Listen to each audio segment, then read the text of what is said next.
So Tickled Productions was started in 2002. I was a jobbing actress doing acting shows, pantomimes, summer seasons, and I had a contract that was extended, so it meant that I couldn't work at Christmas time. So I thought, I'm not having this, so I decided to put my own show on. It was very successful, and a friend of mine came to see it, was like, you can't stop now, you have to keep doing it. And 19 years later, we're still going.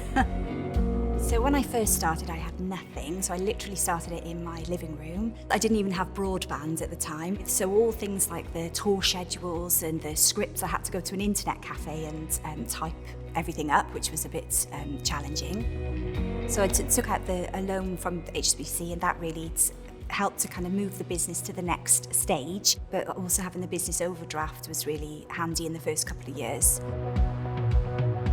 So when COVID first struck, it was quite devastating for Tickled Pink. The start of the first lockdown was the start of our first tour of the year. And we had two teams, both doing kind of 15, 16 shows a week in different venues. And so we postponed all of that to May, which just seems ridiculous now. At that stage, we then put out a free virtual show, and it wasn't just for our customers, we let all care homes across the UK have access to the free virtual show. Now that the shows have started, there's a huge amount has changed, so obviously things like the actors turn up with full PPE, so we had to buy all the PPE stuff, and also we're doing mainly outdoor shows.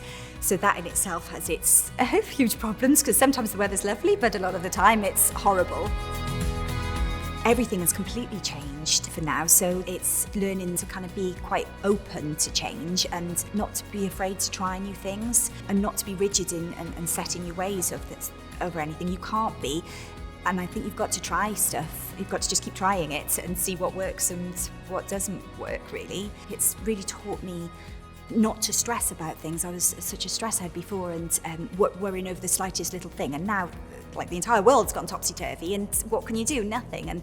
And so I think keeping open-minded that yes, we're going to hope that this is what's going to happen, but if it doesn't happen, we're just going to do our best to kind of salvage it rather than to get too worried about it. We will get through this, and times might be tough now, but I think if you just keep going now, hopefully things should get back to normal again.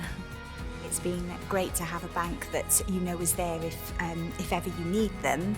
I didn't set it up thinking I'm going to be doing this business for 19 years later, but I'm very proud that it has kept going, and I certainly hope it will keep going. Another 19 years would be wonderful.